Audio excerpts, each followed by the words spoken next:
Est-ce qu'on peut encore acclamer le Seigneur? Que Dieu soit béni. Je dis merci au couple pasteur Némi et Mama Blessing pour cette nouvelle opportunité qui nous offre de parler au peuple de Dieu. Merci à l'équipe qui travaille avec eux, à tous les pasteurs et les serviteurs de cette église. Merci également à toute l'église Maison de Restauration pour l'honneur que vous nous donnez. J'ose croire que ce programme va certainement nous bénir et ça va nous faire énormément du bien. Je me lance que tu ne puisses pas le considérer comme un programme simple, mais comme un rendez-vous qui peut changer toute ta vie. Comme un rendez-vous qui peut booster ta vie et qui peut faire en sorte que ta vie ne soit plus la même à dater d'aujourd'hui. Je pensais que j'allais entendre un bon amen. Amen. Je vais travailler ça avec ça. D'accord. Ok. Si tout le monde comprend le français, ça dérange pas. Tout le monde comprend le français? D'accord. Ok. Alléluia. Merci, ça va aussi me permettre d'être plus rapide. Alors, notre programme s'étendra sur 2 jours. Nous commençons aujourd'hui, nous allons finir le dimanche matin. Donc, ce qui veut dire que je vais exposer la première partie aujourd'hui et la deuxième partie, je vais l'exposer le dimanche. Donc, je vais faire de mon mieux pour vraiment être à l'air, pour laisser également la place aux questions, parce que c'est une conférence. Qui dit conférence dit échange, parce qu'en même temps, je partage mon expérience, mais je ne connais pas tout, je ne maîtrise pas tout. Et il y a certainement au milieu de vous des gens qui connaissent certaines choses plus que moi, dont on aura besoin également de leur avis pour ajouter quelque chose à ce que je vais dire. Donc, considérez ça comme un temps de partage d'expérience, mais également d'échange. Donc, je suis l'orateur principal, mais je n'ai pas le monopole de la parole, ni le monopole de la connaissance. Donc, je vous respecte et je crois que vous aussi, vous pouvez me ajouter quelque chose à ce que moi je vais dire. Alléluia. Amen. Et en même temps, on va poser et quand on va poser des questions, je ne serai pas non plus le seul à répondre. Si quelqu'un de l'Assemblée a une réponse, il peut lever la main et répondre aussi. Donc, je pense que nous puissions vraiment nous sentir à l'aise. Alléluia. C'est une conférence, sentons-nous à l'aise, on va travailler comme on le fait toujours dans une conférence. C'est un programme que j'ai animé, vous voyez la cause que j'ai apportée, c'est à l'occasion. Vous voyez, conférence pour une jeunesse mûre. C'est une conférence que j'ai animée il y a cela, je crois, une année, chez moi à l'église. Et ça a beaucoup béni l'église. Ça a changé des vies de plusieurs jeunes, moi en premier. Vous me voyez, je n'ai pas encore 30 ans.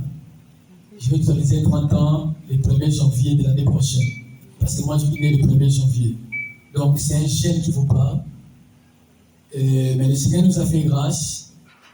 Comme je le disais à mon très cher père, il m'a dit tout à l'heure, moi je suis la génération de ceux qui ont pris les étapes dans les ministères. J'ai bénéficié d'une grâce particulière de la part du Seigneur d'entrer tôt dans les ministères et d'évoluer tôt dans les ministères. Alléluia. Amen. Et c'est grâce à des programmes comme celui-ci.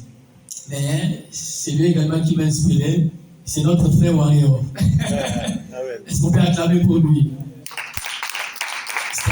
Le jour où je l'ai vu exposer son agence ici, ça m'a inspiré. J'ai dit, je peux partir de son exemple pour booster la foi des jeunes de l'église.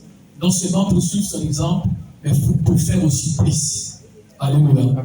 Alors rapidement, on va lire Ésaïe chapitre 52, le verset 13. Ésaïe 52, le verset 13. La Bible dit, voici, mon serviteur prospérera. Il montera, il s'élèvera bien haut. Alléluia. Quand nous lisons la Bible, nous voyons et sentons que la volonté de Dieu et que ses fils, ses filles puissent prospérer. Moi, quand je lis ces passages, je l'intitule les 4 dimensions de l'élévation d'un enfant de Dieu. Tout enfant de Dieu doit connaître ces 4 dimensions. Il arrive une période ou une saison où un enfant de Dieu prospère, et il arrivera une saison où il doit aller dans une autre dimension supérieure. Donc, premièrement, la première dimension, c'est la dimension où il prospère. La deuxième dimension, c'est la dimension où il monte. La troisième dimension, c'est la dimension où il s'élève. Et la quatrième dimension, c'est la dimension où il s'élève bien haut. Et Corinthiens chapitre 3, le verset 17, il dit qu'en Jésus, nous sommes appelés à aller de gloire en gloire. Donc nous ne nous contentons pas des récits que nous connaissons à présent, mais nous nous disons, on peut aller et vivre au-delà de ce qu'on a et de ce qu'on a vécu. Alléluia. Et quand vous lisez Josué 1:8, Dieu dit à Josué, Dieu souhaite que Josué réussisse dans toutes ses entreprises et que Josué connaisse le succès. Dans 2 Jean, l'apôtre Jean, il parle à un certain Gaius, il dit, je veux que tu prospères à tous égards, qu'on prospère l'état de ton âme. Donc, la vie d'un enfant de Dieu est une vie de réussite. Elle n'est pas une vie d'échec. Elle n'est pas une vie de ce qu'on peut appeler le statu quo. C'est une vie qui est appelée à progresser, à avancer. Et donc, les termes de cette conférence s'intitulent « Réussir, j'aime ». Alléluia. Amen. Réussir, j'aime. Réussir, c'est obtenir un bon résultat. Ou carrément, c'est avoir du succès. Et un jeune, c'est quelqu'un qui est peu avancé en âge ou qui est dans la période de la jeunesse. Mais pour plusieurs scientifiques, un jeune, c'est celui qui a entre 18 ans et 40 ans. Alléluia. Je vois que tout le monde est jeune ici. Donc, un jeune, c'est celui qui a entre 18 ans et 40 ans. Parce qu'en descendant de 18 ans, on dit adolescent. Mais chez nous, au Congo, on dit qu'il est là. Donc, dans la génération actuelle, même quand on a 14-15 ans, on est déjà jeune. Alléluia. Sur la manière dont les enfants grandissent aujourd'hui, moi, mon premier fils, mon premier enfant, à 4 mois, mais quand je le regarde dans la bête vidéo, je dis, mais c'est pas un enfant de 4 mois, il grandit si vite comme ça. Alléluia. Amen. Donc, même si vous avez moins de 18 ans, vous êtes jeune. Les buts de cette conférence, j'ai 3 buts que je poursuis. Premièrement, c'est réveiller et éveiller notre conscience. Ne vous inquiétez pas, même si je suis rapide, je vais m'arranger en ce que vous ayez les documents le dimanche après qu'il. Alléluia. Amen. Je m'arrangerai en ce que vous ayez les documents. Vous pouvez noter ce que vous retenez. Mais si vous ne retenez pas quelque chose, ne vous inquiétez pas. Le dimanche après qu'il, je vais m'assurer en ce que vous ayez les documents. Amen. Donc, le premier but, c'est celui de réveiller et d'éveiller notre conscience. Pourquoi? Parce que plusieurs jeunes vivent de manière inconsciente quant à la vie et quant à leur avenir. Vous allez voir un jeune de 25 ans, de 28 ans, de 30 et de 35 ans, mais il est un peu insouciant par rapport à sa vie et par rapport à sa avenir. Et donc, il importe que nous puissions réveiller et éveiller la conscience des jeunes. Deuxième but, c'est celui de changer notre mentalité quant à la vie et à notre perception de l'avenir. On veut changer notre mentalité. Il y a des jeunes qui se disent, bon, la vie est encore là. J'aurai encore le temps de faire certaines choses. Inutile d'être pressé. Et on voit, il y a une mentalité d'échec. Une mentalité de ne rien faire. De subir la vie au lieu de vivre. Et donc cette conférence va nous permettre de changer un peu notre mentalité. Troisième but que je poursuis, c'est celui de susciter de cette conférence des jeunes leaders, des jeunes entrepreneurs, des jeunes ambitieux et responsables. Alléluia. Amen. Donc après ces 2 jours, je vais m'assurer que prophétiquement parlant, que de ces 4 sortes de jeunes leaders, des jeunes entrepreneurs, des jeunes ambitieux et des jeunes responsables. Alléluia. Amen. Et donc, mon enseignement s'étendra sur 3 grands points. Premièrement, nous parlerons des exemples bibliques des jeunes qui ont réussi. Alléluia. Amen. Parce que notre première source d'inspiration, c'est d'abord la Bible.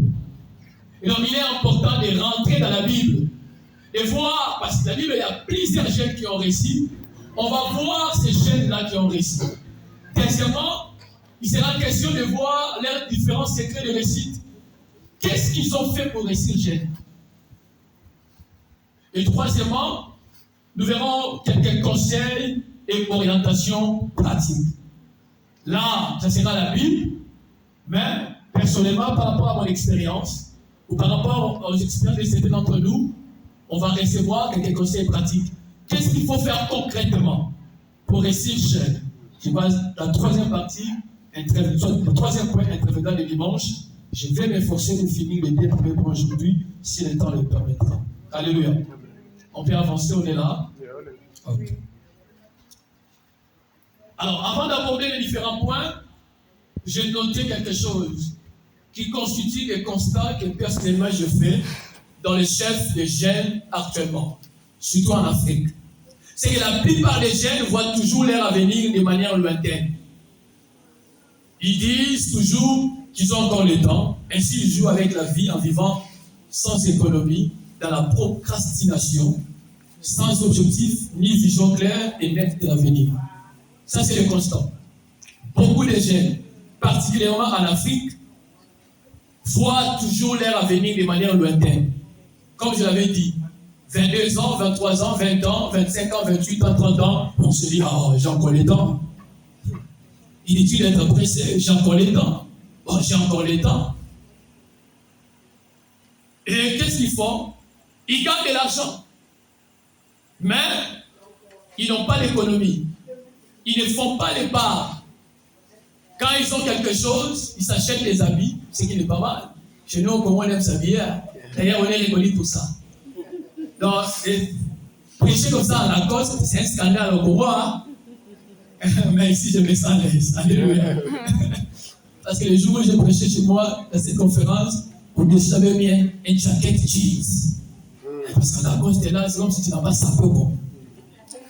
Et les jeunes sont dans ça. Quand ils ont quelque chose, ils s'achètent des habits, des téléphones, iPhone, tout ça. Tu vois, j'ai caché mon téléphone parce que si je le montre, on dira, mais lui, c'est un pasteur, un petit téléphone comme ça. Et ils vont dans les sorties, chez nous on appelle ça pique-nique, des excursions. C'est dans ça que les jeunes se trouvent. Ils vivent dans la procrastination. Au lieu de faire des choses, ils disent, bon, je vais faire. Et finalement, ils ne font rien. Ils sont sans objectif, ni une vision claire et nette de l'avenir. Ils vivent, ils marchent, mais ils ne savent pas s'ils visent quoi par rapport à leur avenir. Deuxièmement, c'est que les plus exposés à l'échec de la vie sont ceux qui naissent des familles riches. Les plus exposés à l'échec de la vie sont ceux qui naissent des familles riches. Ils sont souvent paresseux et sans aucune vision de la vie. Ils sont nés dans des conditions où les parents sont des gens riches. Ils ont tout. Bon, ils ne pensent pas à la vie. Ils ne travaillent pas. Ils ne rêvent rien. Ils se disent que non, nous avons beaucoup d'argent. Et ce qui fait que quand leurs familles connaissent des chutes, ils se retrouvent sans rien. Ce sont des gens qui sont propices à l'échec. Nous, là, qui avons grandi dans des conditions difficiles, on réussit parce que tu dois te battre. Tu n'as personne. Donc, tu dois te casser en 1000 morceaux pour réussir. Et c'est pourquoi on réussit. Mais ceux-là qui ont des vies faciles et qui ne font rien sont souvent exposés à l'échec. C'est pourquoi certains parents riches ont tendance à ne pas laisser leur héritage à leurs enfants. Ils leur disent, vous devez travailler aussi pour gagner comme moi j'ai gagné. Troisième constat, c'est que l'homme noir pense travailler toute sa vie et ne jamais se reposer. Beaucoup refusent d'aller en retraite pour ça, car ils sont conscients de ne pas avoir amassé pour l'avenir. L'homme noir, pour lui, il doit travailler toute sa vie. De sa naissance à sa mort, il travaille. Vous allez voir un papa de 65 ans ou 70 ans, on lui dit, bon, tu dois aller en retraite. Il dit, non, je ne veux pas aller en retraite. Pourquoi? Parce qu'il est sûr qu'il n'a pas amassé pour la retraite. Mais l'homme blanc pense comment? Il travaille pendant un moment, jusqu'à 35-40 ans. Et le reste de la vie, il vit. pour le dire comme ça. Donc il n'a que des entrées. Mais nous on se dit non, toute ma vie je vais travailler. Et vous allez voir que on ne se repose presque pas durant toute notre vie. Beaucoup de jeunes ne sont plus audacieux. Ils n'ont plus la foi et ne croient plus à la vie. Moi, quand mon père spirituel me libère pour aller commencer l'église, j'avais déjà un ministère, j'ai réunissé plusieurs jeunes. Il m'a dit, frère Béni, on va faire de ça une église, tu dois partir. J'avais 26 ans, il y a 3 ans. Et je lui ai dit, je suis encore jeune. Il a dit, non, tu as des compétences, tu dois aller. Et ça m'a dit, mais Béni, toi tu vas partir. C'est très tôt comme ça, des difficultés, tout ça. Mais mon père spirituel m'a libéré et j'ai été audacieux. Et aujourd'hui, quand les gens me regardent, même les vieux, ils se disent, bon, ça allait être mieux qu'on fasse comme toi. Les jeunes ne sont plus audacieux, ils n'ont plus la foi. Ils ne croient plus à la vie. Ils sont remplis de peur, de crainte, de doutes. Ils sont ainsi plongés dans le désespoir et se livrent à la recherche d'une vie facile. Et voilà comme conséquence le phénomène du banditisme. Plusieurs jeunes sont dans le banditisme. Plusieurs jeunes sont dans le phénomène kidnapping. Je ne sais pas si ici à Lomé il y en a, mais chez nous en RDC c'est en vogue. Le phénomène kidnapping. Plusieurs jeunes se livrent à la prostitution. Plusieurs jeunes se livrent à la corruption. Plusieurs jeunes embrassent l'occultisme. Et nous remarquons au sein des églises, il y a des manifestations de jalousie, de la haine et de la méchanceté quand on voit un jeune réussir. Parce que lui, il a réussi, les autres se disent, comment est-ce que lui, il a réussi? Et on est jaloux de lui. Et on peut même aller jusqu'à empoisonner celui qui a réussi. Ou à les calomnier, juste parce qu'il a réussi. Pourquoi? Parce que nous, on n'est pas audacieux. Parce que nous, on n'a pas osé comme lui, il a osé. Parce que nous, on n'a pas eu foi à la vie comme lui, il avait eu foi à la vie. Mais lui, il a eu foi à la vie. Il a crié au Seigneur, il a fait confiance au Seigneur et il a osé, comme notre frère Orion, il a osé créer quelque chose. Si demain ou après-demain, il réussit, on dit, mais comment est-ce que lui, il a réussi? Nous tous, on est jeunes de l'église, maison de restauration. Mais pourquoi lui et pourquoi pas nous? Mais lui, parce que lui, il a osé. Mais toi, tu n'oses pas. Tu croises tes bras, tu restes, tu es là. Tu te dis, j'ai encore le temps. Mais lui, il se dit, non, j'ai pas le temps avec moi. Et moi, je dis toujours, j'ai pas le temps. Je vous le rappelle, j'ai 29 ans d'âge. Je suis marié, ça fait déjà 1 année et demie, père d'un enfant, je dirige une église, ça fait 3 ans. Je n'ai pas encore 30 ans. Et je n'ai envié personne. C'est moi, je vais obtenir mon diplôme de licence en théologie. Dans moins de 30 ans, j'ai tout ça. Parce que je me suis dit, non, la vie ne nous fait pas cadeau. Il faut faire les choses quand vous en avez le temps. Et faire ce qui est mieux. Mais je vous dis que j'ai mes grands frères, même dans ma propre famille, qui n'ont pas ce que j'ai, qui n'ont pas le niveau que j'ai. Et c'est moi maintenant qui suis devenu leur conseiller. Alors, des exemples bibliques des jeunes qui ont réussi. En Israël, l'âge de la maturité, c'est quel âge? L'âge de la maturité en Israël, c'est le temps biblique. C'est 30 ans. On va les voir. Dans la Bible, l'âge de la maturité de la culture juive, c'est 30 ans. Arrivé à 30 ans, tout jeune juif est appelé à prier. Vous ne pouvez pas dépasser 30 ans dans la culture juive et ne pas donner des étincelles par rapport à votre vie. Votre vie n'a pas de forme. On ne sait pas votre vie ressemble à quoi. En Israël, ce n'est pas possible. Jésus commence le ministère, il a quel âge? 30 ans. Jean-Baptiste commence, il a quel âge? 30 ans. Et moi, je me suis fait de ça un principe. J'ai dit, Seigneur, je ne peux pas atteindre 30 ans et voir ma vie sans forme. Non. Et par la grâce de Dieu, je vis les effets de ma prière. Et j'en ai fait un principe. Un jour, je me lève du haut de la chair. Je dis, je parle à l'église en tant que père spirituel de cette église. Ce n'est pas une prophétie, mais je prends autorité parce que j'ai autorité chez vous. Je leur ai dit, aucun chef dans cette église atteindra l'âge de 30 ans sans que sa vie donne une position. Et je peux vous l'attester. J'en parlais avec mon père, le pasteur Lévi. Je peux vous l'attester. C'est moi, les jeunes n'atteignent pas 30 ans sans que leur vie brille. Ça fera 3 ans, le 21 novembre, depuis que l'église a commencé. On a déjà connu 5 mariages. Et les 5 mariages-là, tous ceux qui sont mariés ont moins de 30 ans. C'est une destinée prophétique pour mon église et on est en train de vivre ça. Et je prie et je déclare que les chaînes de la maison de restauration vivent la même chose au nom de Jésus. Parce que la Bible n'est pas faite seulement pour lire, c'est pour vivre ce qu'on lit.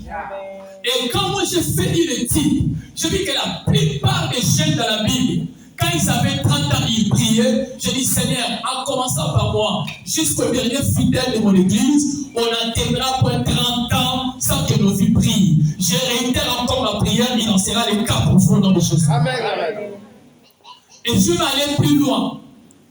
J'ai appelé ça la récupération prophétique de la destinée.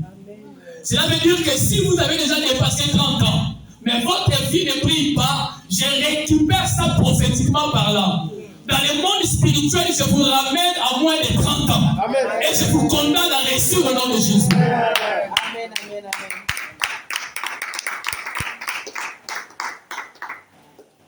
Je devais bénir 2 autres mariages dès mon retour à Kinshasa. Mais on a reporté pour le début du mois de l'année prochaine parce qu'il y aura la reconnaissance du ministère, si vous appelez la consécration. Il y aura ma consécration le 1er décembre. Donc l'église s'organise avec les mariages, je l'ai fait ça à l'EPC. Et les 2 couples que je voulais bénir là ont moins de 30 ans. C'est un principe chez nous. Je prie encore que ça devienne un principe ici. Amen, Amen. Chez nous, c'est un principe. Voyons à présent quelques jeunes qui ont resté la Bible. Premièrement, Joseph. Joseph reçoit la révélation de ce que sera un jour sa vie à l'âge de 17 ans. Genèse 37, 1 à 12. 26 à 28 et puis 36. 17 ans. Mais il fait des songes. Je résume les songes. Dans les songes là, il a vu son père, sa mère et ses frères se prosterner devant lui. Et son père lui dit, que veut dire ce songe? Un jour, ta mère, moi et tes frères, devrions-nous nous prosterner devant toi? J'aime la Bible. La Bible dit, Jacob a gardé ces choses dans son cœur. La question, quel âge a-t-il? Dieu t'a-t-il déjà communiqué la vision de ta vie? Connais-tu déjà celui que tu seras demain ou ce que tu feras demain? Parce que là encore, c'est un problème. Dès l'instant où vous n'êtes pas entré en connaissance de votre destinée, vous marchez en tâtonnant. Je faisais la médecine. Je suis un ex-médecin, un ex-étudiant en médecine. 4 ans durant, le Seigneur me disait, toi, je ne te vois pas médecin, je te vois pasteur. J'ai résisté à ça. Je suis allé m'inscrire, j'ai commencé les études en médecine, première année, deuxième année, arrivé à la 3e année, le Seigneur a dit, je te lâche plus, vraiment on va se battre. J'ai résisté un moment, mais 4 ans après, j'ai dit, Seigneur, je suis à toi, j'abandonne. Et depuis que je suis dans ma destinée, et pasteur, je prie. J'ai appelé mon grand frère, il est mon cousin, mais c'est un grand frère qui me conseille beaucoup. Et notre retour au Bénin, je lui ai dit, je viens du Bénin, il m'a dit, ah petit, toi, tu as déjà vu des pays que nous, tes grands frères, on n'a pas encore vu. Je lui ai dit, mon grand frère, moi, c'est ma grâce. Oh. C'est comme ça. Parce que j'ai compris ce que Dieu voulait pour moi. C'était quoi ma destinée? Et j'ai pu tâtonner. Je suis la voie de ma destinée. Vous devez avoir la révélation de qui vous serez demain. Et en tant que parent, vous devez avoir la révélation de ce que seront vos enfants demain. Moi, mon fils, 4 ans avant ta naissance, je n'étais pas encore marié, je n'avais pas encore dragué sa maman. Mais je connaissais et son nom et ce qui sera demain. 4 ans avant que je me marie, avant qu'il naisse, moi je priais déjà pour lui en citant son nom parce que le Seigneur me l'avait révélé. On est parti faire l'échographie, ça donnait le résultat, il sera une fille. J'ai dit au médecin, il sera un garçon. Il me dit, pasteur, c'est une fille, j'ai dit, il y a 4 ans, Dieu m'a parlé de cet enfant. Il sera un garçon, il s'appellera Best, il sera un prophète, il fera ceci, il fera cela. Il sera un garçon. Et le jour où ma femme est allée accoucher, l'infirmière est sortie pour me dire, pasteur, votre épouse a accouché, je lui ai dit, c'est un garçon. Elle a commencé à rire. Effectivement, c'était un garçon. Je lui ai dit, vous avez l'échographie médicale, moi j'ai l'échographie spirituelle. Et le jour où ils sont sortis de l'hôpital, les intercesseurs de l'église sont venus prier à la maison. Et pendant qu'on priait, je vis dans une vision l'enfant qui était encore élevé de 5 jours sorti de la chambre en train de marcher. C'est là qu'on a commencé à me dire, cet enfant grandira de manière précoce. Il fera des choses qui n'auront pas de rapport avec son âge. Et pendant que moi, je recevais cette vision, un autre frère de l'église qui est aussi un prophète a commencé à prophétiser. Il a dit, cet enfant fera des choses qui n'auront rien à voir avec son âge. Je lui ai dit, je confirme, c'est ça parce qu'il vient m'en parler. Et ma maman peut l'attester. Cet enfant grandit de manière qui étonne tout le monde. Les gens de l'église m'écrivent pour dire, papa, on ne comprend pas cet enfant. Et l'enfant de 3 mois, il grandit comme ça. Et les gens, ils commencent à presque parler. Et mon grand frère, dernièrement, il m'a écrit, il a dit, j'ai rêvé de ton fils, quelque part, en train d'opérer le miracle. On parle d'un bébé de 4 mois, mais prophétiquement parlant, on connaît ce qui sera demain. Quand vous n'avez pas la révélation de votre destinée, vous marchez en tâtonnant. Mais quand vous avez la révélation de votre destinée, vous partez de récit en récit. Que Dieu vous fasse grâce d'avoir la révélation de votre destinée. Et à l'âge de 30 ans, Joseph connaît l'ascension de sa vie. Il devient le premier ministre en Égypte, pourtant étranger. Genèse 41. À 17 ans, il reçoit la révélation de ce que sera sa vie. 13 ans après, à l'âge de 30 ans, l'âge de la maturité en Israël, Joseph est nommé premier ministre en Égypte. Nous, on n'a que des premiers ministres de 60 ans, de 50 ans.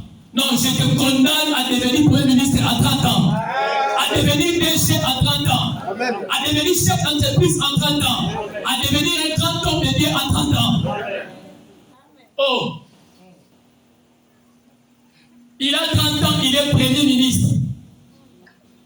Joseph est mort à l'âge de 110 ans. Donc, maintenant, vous connaissez la mathématique plus que moi. Il est devenu premier ministre à l'âge de 30 ans. Il est mort à 110 ans. Il y a un écart de combien d'années? 80 ans. Joseph a vécu 80 ans d'abondance. Tu comprends ça? 80 ans, il a vécu dans l'abondance. Donc, il n'a que souffert de sa naissance jusqu'à 29 ans.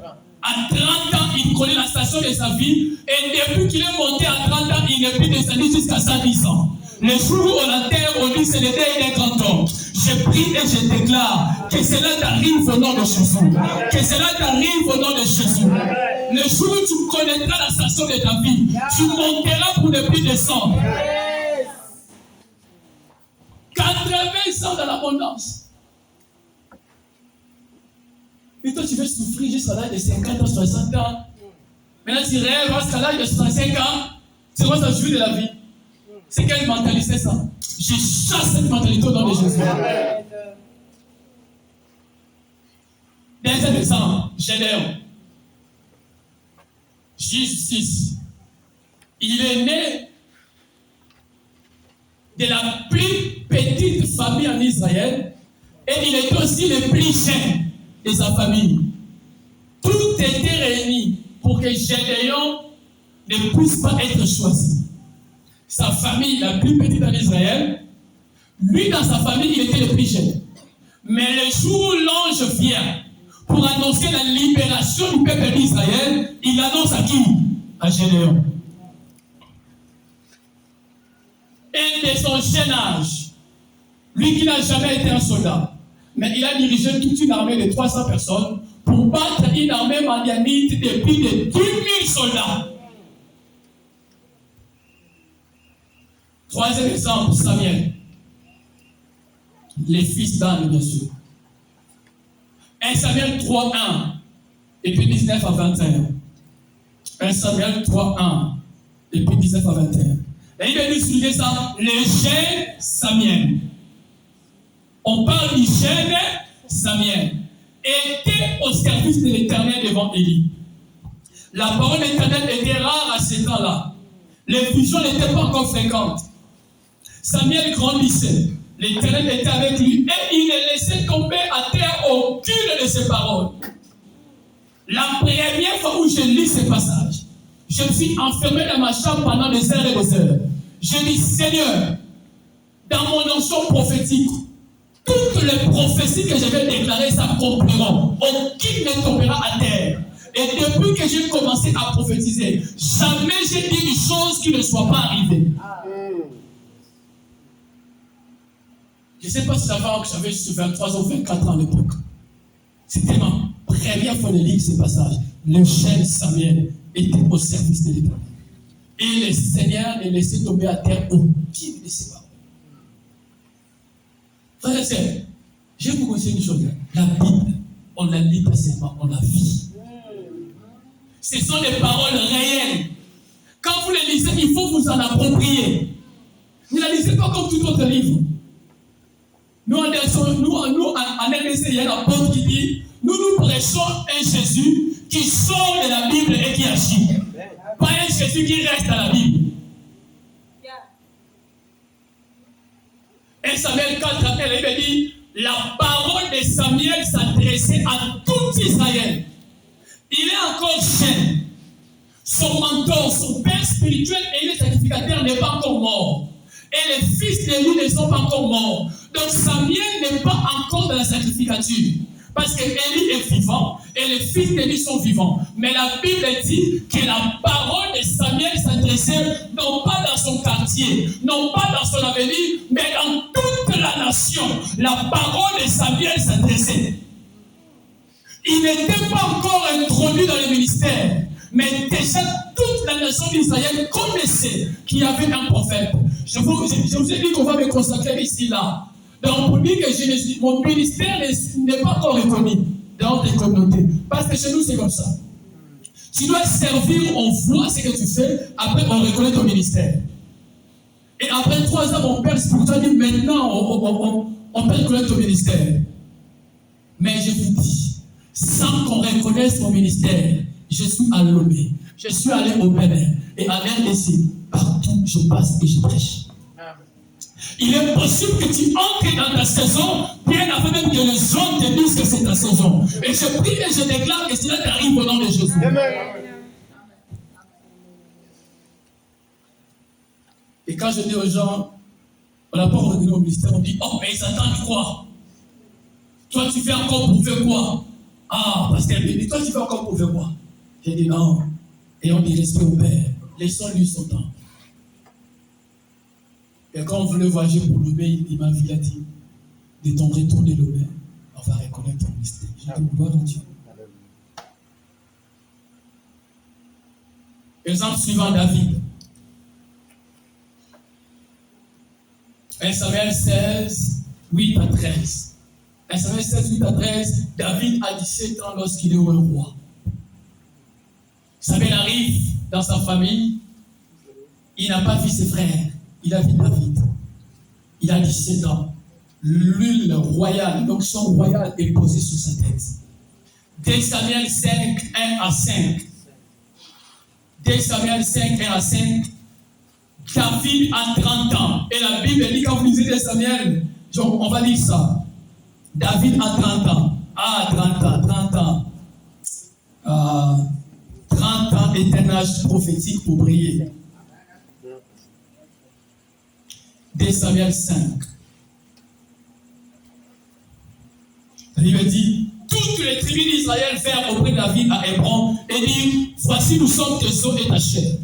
Oh, à 30 ans, il devait roi sur tout Israël Et il a régné pendant 40 ans. Il a vécu 40 ans de l'abondance. Maintenant, moi, quand je dis de telles choses, je dis non, c'était pour des temps anciens. Ah! Je suis le David du temps actuel. Je suis le Joseph du temps actuel. Il a 30 ans et il est roi sur tout Israël.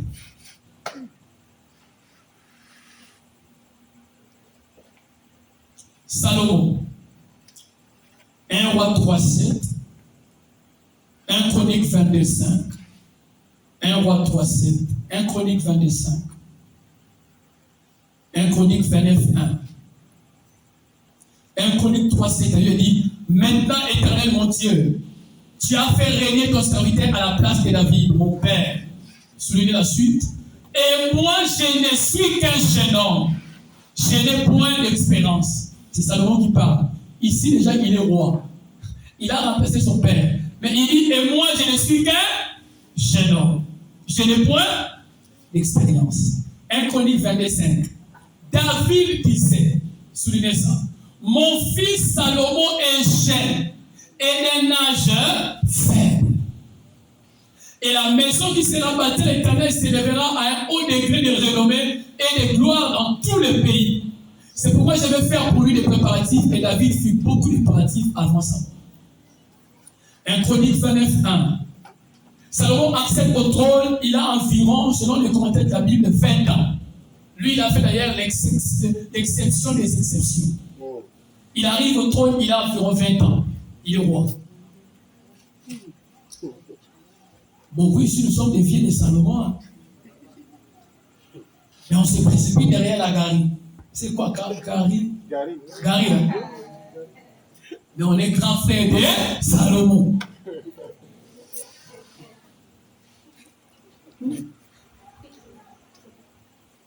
« 26 ans, je suis allé voir mon père. Je lui ai dit, papa, je vais quitter votre maison. Je vais aller chez moi. » Il me regarde et dit, béni, ta mère et moi t'avons fait du mal. Je dis non. Tes frères et sœurs, ils t'ont fait du mal. Je dis non. Il dit, qu'est-ce qui s'est passé chez la maison que tu ne m'as pas dit pour que tu prennes ta décision? Je lui ai dit, papa, je dois partir. Donne-moi ta bénédiction, je vais partir. Mais tu vas payer la maison comment? Tu vas manger comment? Je dis, papa, donne-moi ta bénédiction, je vais partir. D'ailleurs, pour ton information, j'ai déjà pris une maison, j'ai déjà payé la garantie. La garantie, c'est bon. Avance, hein? Donc, ce qu'on paye comme caution, oui. Mon père dit, qu'est-ce qu'on t'a fait? J'ai dit, vous ne m'avez rien fait. Je vais partir. Je lui ai dit, dis des paroles. Donc, mon père a prononcé des paroles. Et il m'a dit, tu sors de ma maison pour ne plus revenir. Et depuis que je suis sorti, je ne suis plus revenu dans sa maison. 5 ou 6 mois après, je suis allé dans le grand révision. Je dis, papa, j'ai trouvé une sœur, je vais me marier. Il m'a dit, s'il y a quelqu'un qui me pose des problèmes parmi tous les enfants que j'ai engendrés, c'est toi. Mais tu vas faire comment? Tu n'as pas un travail. À peine tu viens de commencer l'église. Je dis, papa, j'ai trouvé une sœur, moi je vais me marier. Oh. Fais une lettre, on va envoyer à la future belle famille. Avec quel argent? Je lui dis, ne t'inquiète pas, j'ai déjà tout réuni. Il a écrit la lettre, on a fait la prénote. C'est la prénote aussi ici. C'est qu'on appelle première part ici. Ok. Quelques mois après, je reviens, je lui dis, papa, je vais aller tout finir. Il souriait. Le jour où il devait aller remettre la note, il est passé chez moi à la maison. Il me regarde. Il dit, bon, je ne sais pas comment on va faire,